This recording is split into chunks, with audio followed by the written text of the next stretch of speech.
I'm Dr. Orion Taraban, and this is PsycHack's Better Living Through Psychology. And the topic of today's short talk is bait your hook.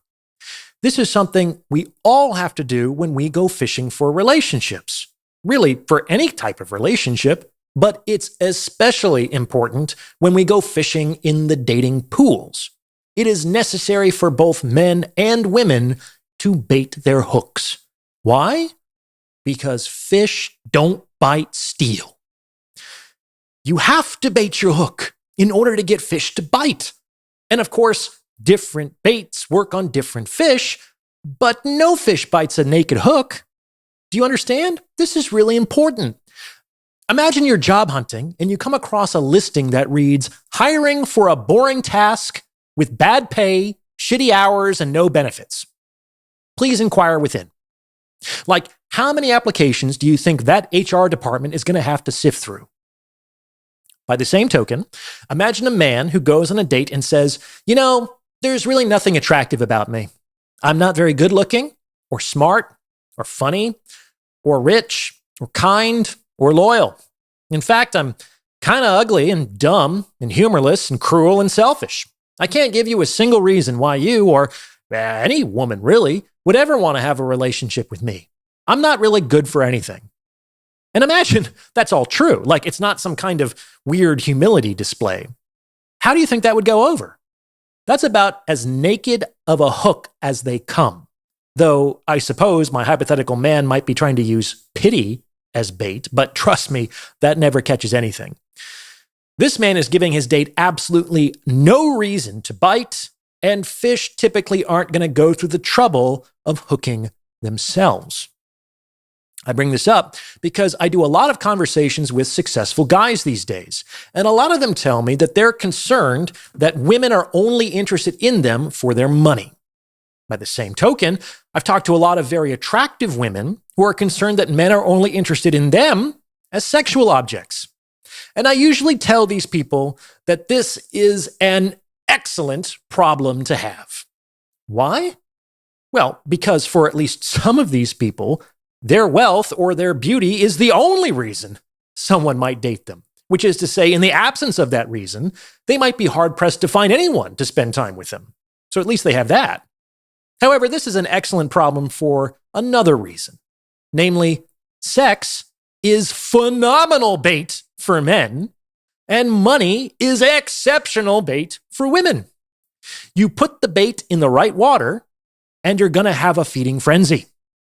Now, you might not like all the fish that bite that bait, but that's a much better problem than having a bait that no fish will bite. You understand?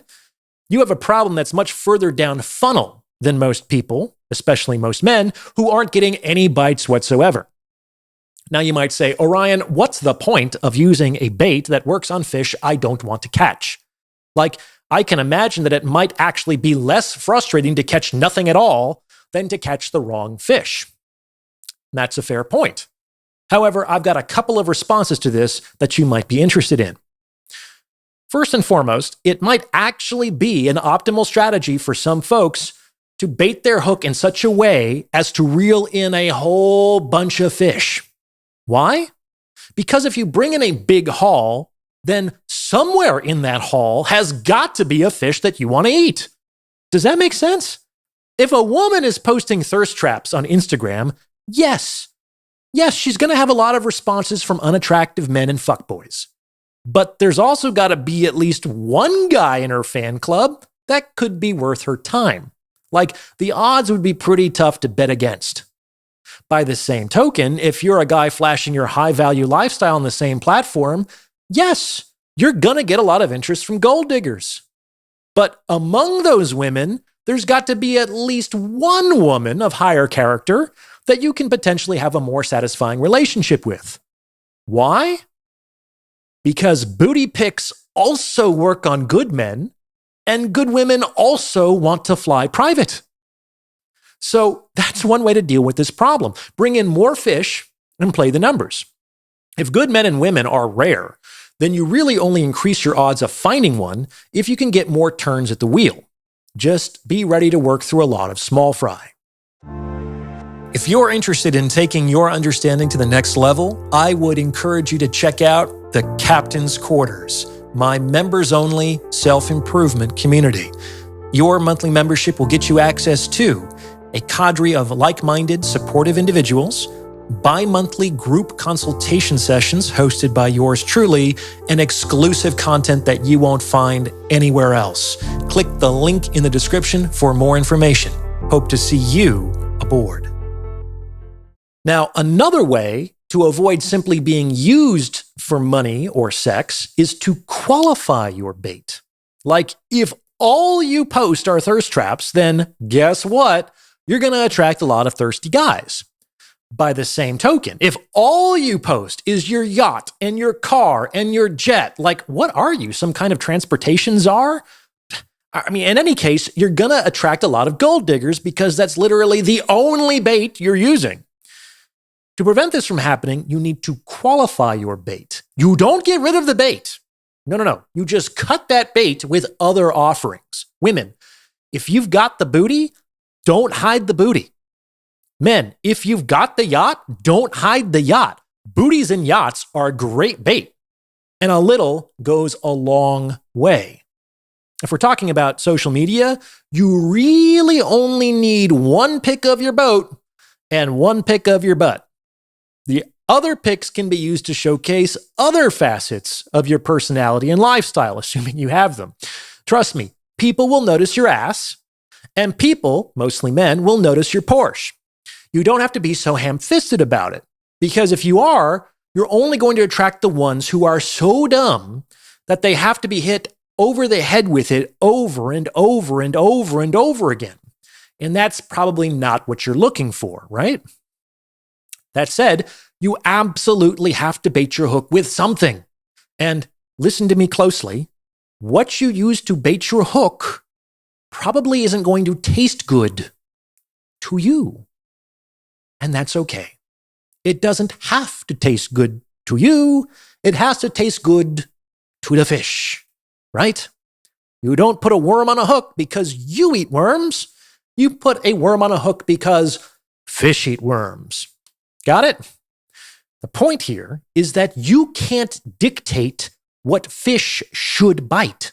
And women are especially guilty of this. Many women believe that they can dictate what men are supposed to find attractive. And that is not an accurate belief.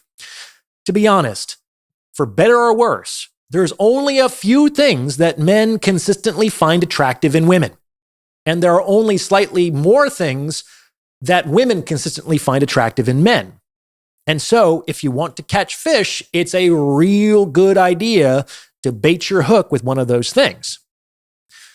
The cruel irony here is that some of the things that really matter when it comes to having stable and loving long-term relationships do not attract bites.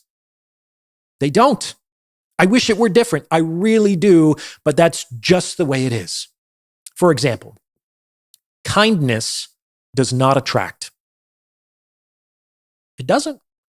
Women will swear up and down that they're attracted to kindness, but it's just not true. No one sees kindness and gets physically aroused. Like no man sees kindness and gets hard, and no woman sees kindness and gets wet. In fact, it feels disrespectful to sexualize kindness in that way, doesn't it?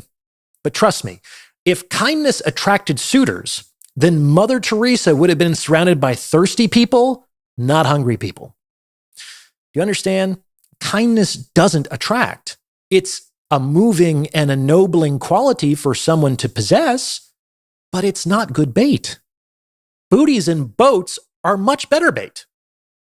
That's just the way it is. My point is that it really, really helps your chances in the sexual marketplace when you make your peace with these realities. You have to bait your hook with something, and your bait is largely determined by the fish you're trying to catch. If you don't want to be taken advantage of, then either strive to bring in a bigger haul or qualify your bait with other aspects of your lifestyle and personality. However, in either case, you've got to play to your strengths.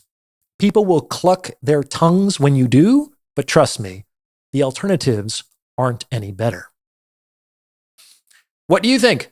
Does this fit with your own experience? Let me know in the comments below. And please, Send this episode to someone who you think might benefit from its message. I know you know somebody who needs to hear this because it's word of mouth referrals like this that really help to make the channel grow. Other value propositions: anyone looking to join my free weekly newsletter or to book a paid one-on-one consultation with yours truly can do so on my website.